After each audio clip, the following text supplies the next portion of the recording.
लोगों जो ईमान लाए हो, अल्लाह ताला तुम्हें शिकार में से किसी चीज से जरूर आजमाएगा कि तुम्हारे हाथ और तुम्हारे नेज़े उस तक पहुंचते होंगे, ताकि अल्लाह ताला जान ले कि उससे बिन देखे कौन डरता है। फिर इसके बाद जिसने ज्यादती की तो उसके लिए दर्दनाक अजाब है। ऐ लोगों जो ईमान लाए हो, जब तुम हालत एहराम में हो तो शिकार को ना मार डालो, और तुम में से जो भी जानबूझकर उसे मार डाले तो उसका बदला उसकी मानिंद जानवर है जो उसने मारा है। उसका फैसला तुम में से 2 आदिल आदमी करेंगे। ये काबा पहुंचने वाली कुर्बानी है, या कफारे में मस्कीनों का खाना है, या उसके बराबर रोजे हैं, ताकि वो अपने काम का मजा चखे जो कुछ गुजर चुका। अल्लाह ताला ने उसे माफ कर दिया, और जिसने दोबारा यही किया तो अल्लाह ताला उससे इंतकाम लेगा, और अल्लाह ताला सब पर गालिब बड़े इंतकाम वाला है। तुम्हारे लिए समंदर का शिकार और उसका खाना हलाल कर दिया गया है, जो तुम्हारे लिए और काफिलों के लिए सामान्य जिंदगी है, और जब तक तुम हालत एहराम में हो तुम पर खुश्की का शिकार हराम कर दिया गया। और अल्लाह ताला से डर जाओ जिसकी तरफ तुम सबको इकट्ठा किया जाएगा। अल्लाह ताला ने हुर्मत वाले घर काबे को लोगों के कयाम का जरिया बनाया है, और हुर्मत वाले महीनों को भी, और कुर्बानी के जानवरों को भी, और पटे डाले गए जानवरों को भी। इसकी वजह यह है कि तुम जान लो कि यकीनन अल्लाह ताला जानता है जो भी आसमानों में है और जो जमीन में है, और बिलाशुबा अल्लाह ताला हर चीज को खूब जानने वाला है। जान लो कि अल्लाह ताला यकीनन सख्त सजा देने वाला है, और बिलाशुबा अल्लाह ताला बेहद बख्शने वाला, निहायत रहम वाला है।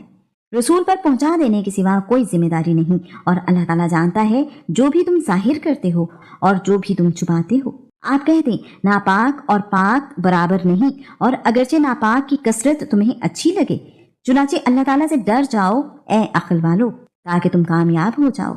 ऐ लोगों जो ईमान लाए हो, ऐसी चीजों के बारे में सवाल न करो कि अगर वो तुम पर जाहिर कर दी जाएं तो तुम्हारे लिए नागवार गुजरें, और अगर तुम उनके बारे में सवाल करो जब कुरान नाजिल किया जा रहा हो तो वो तुम्हारे लिए जाहिर कर दी जाएंगी। अल्लाह ताला ने उनसे दरगुजर फरमाया है, और अल्लाह ताला बेहद बख्शने वाला, निहायत बुर्दबार है। बेशक तुमसे पहले कुछ लोगों ने उनके बारे में सवाल किया, फिर वो उनसे कुफ्र करने वाले हो गए। अल्लाह ताला ने ना कोई बहीरा, कान फटी ऊंटनी, और ना ही साहिबा सांड छटी हुई, और ना ही वसीला ऊपर तले बच्चे देने वाली, और ना ही हाम बच्चों का बाप ऊंट मुकर्रर किया है। बल्कि जिन लोगों ने कुफ्र किया वो अल्लाह ताला पर झूठ बांधते हैं, और उनमें से अक्सर अक्ल नहीं रखते। और जब उनसे कहा जाता है कि जो अल्लाह ताला ने उतारा है उसकी तरफ आओ और रसूल की तरफ आओ, तो वो कहते हैं हमें वही काफी है जिस पर हमने अपने आबाओ अजदाद को पाया है। और क्या अगरचे उनके आबाओ अजदाद कुछ भी ना जानते हों और ना ही वो हिदायत पाते हों?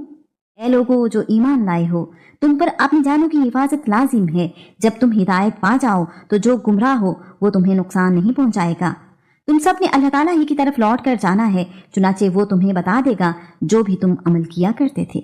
ऐ लोगों जो ईमान लाए हो, तुम्हारे दरमियान वसीयत के वक्त गवाही हो जब तुम में से किसी की मौत आ जाए, तुम में से 2 आदिल आदमियों की या गैरों में से 2 गवाह हों। अगर तुम जमीन में सफर कर रहे हो फिर मौत की मुसीबत तुम्हें पहुंचे, अगर तुम्हें शक हो तो दोनों गवाहों को नमाज के बाद रोक रखो। फिर वो अल्लाह ताला की कसम खाकर कहें कि हम इसके बदले कोई कीमत नहीं लेंगे, अगरचे कोई कराबतदार ही क्यों ना हो, और ना ही अल्लाह ताला की गवाही को हम छुपाएंगे। बिलाशुबा उस वक्त हम जरूर गुनाहगारों में से होंगे। फिर अगर मालूम हो कि वो दोनों वाकईतन गुनाह के मुर्तकिब हुए हैं तो जिनका हक मारा गया है उनमें से दूसरे 2 अफराद जो वसीयत करने वाले के करीब तरीन हों उनकी जगह खड़े हों। फिर वो दोनों अल्लाह ताला की कसम खाकर कहेंगे कि हमारी गवाही उन दोनों की गवाही से ज्यादा मबनी पर हक है और हमने कोई ज्यादती नहीं की। बिलाशुबा उस वक्त हम यकीनन जालिमों में से होंगे। यही तरीका करीब तरीन है कि लोग इस तरीके पर गवाही दें या वो डरें कि दूसरों की कस्मों के बाद उनकी कस्में रद्द कर दी जाएंगी। और अल्लाह ताला से डर जाओ और सुनो, और अल्लाह ताला नाफरमान लोगों को हिदायत नहीं देता। जिस दिन अल्लाह ताला तमाम रसूलों को जमा करके पूछेगा तुम्हें क्या जवाब मिला था, वो कहेंगे हमें कुछ इल्म नहीं, बिलाशुबा बहुत ज्यादा गैब जानने वाले आप ही हैं।